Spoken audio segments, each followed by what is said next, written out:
Assalamualaikum warahmatullahi wabarakatuh. Perkenalkan, nama saya Nur Fadila dengan NIM 231101652. Kali ini saya akan membahas Undang-Undang Nomor 36 Tahun 2009 Pasal 75 terkait aborsi. Belakangan ini kita sering mendengar berita mengenai aborsi yang dilakukan di berbagai tempat di Indonesia. Beberapa di antaranya melibatkan kasus aborsi ilegal yang memicu perdebatan mengenai hukum dan kebijakan aborsi di negara kita. Namun, apa sebenarnya yang diatur dalam undang-undang terkait aborsi dan apakah ada pengecualian tertentu yang diizinkan secara hukum? Mari kita bahas lebih lanjut. Undang-Undang Nomor 36 Tahun 2009 tentang Kesehatan, khususnya pada pasal 75 mengatur tentang aborsi. Pada ayat 1 berbunyi bahwa setiap orang dilarang melakukan aborsi.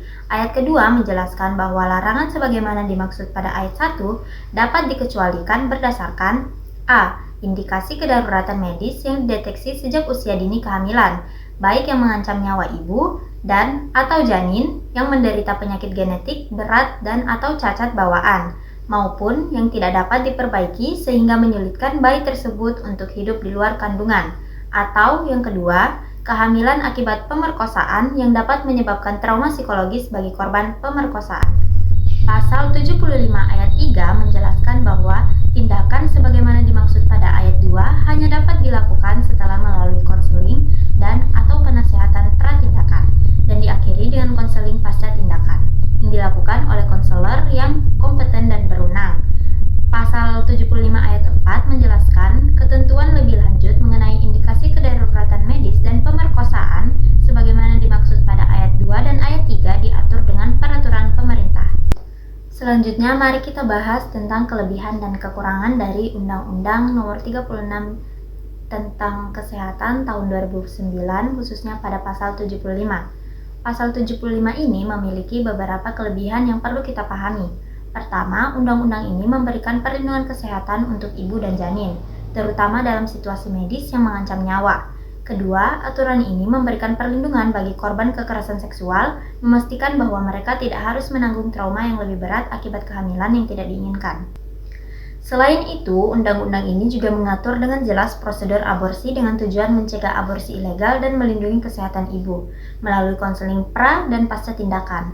Namun, undang-undang ini juga memiliki beberapa kekurangan. Salah satunya adalah prosedur yang kompleks, yang bisa menjadi hambatan bagi perempuan di daerah terpencil atau yang sulit mengakses layanan kesehatan. Batasan ini bisa menyebabkan penundaan yang dapat memperpanjang penderitaan korban.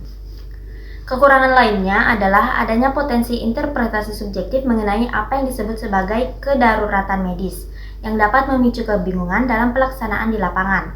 Selain itu, undang-undang ini tidak menyentuh isu aborsi yang disebabkan oleh kondisi sosial atau ekonomi, sehingga masih banyak perempuan yang rentan melakukan aborsi ilegal. Dengan memahami aturan-aturan ini, kita bisa lebih bijak dalam menanggapi isu-isu terkait aborsi.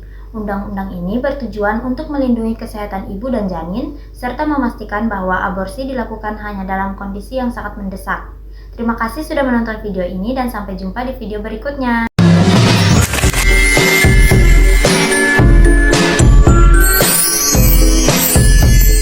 Thank you, Elmore! Go!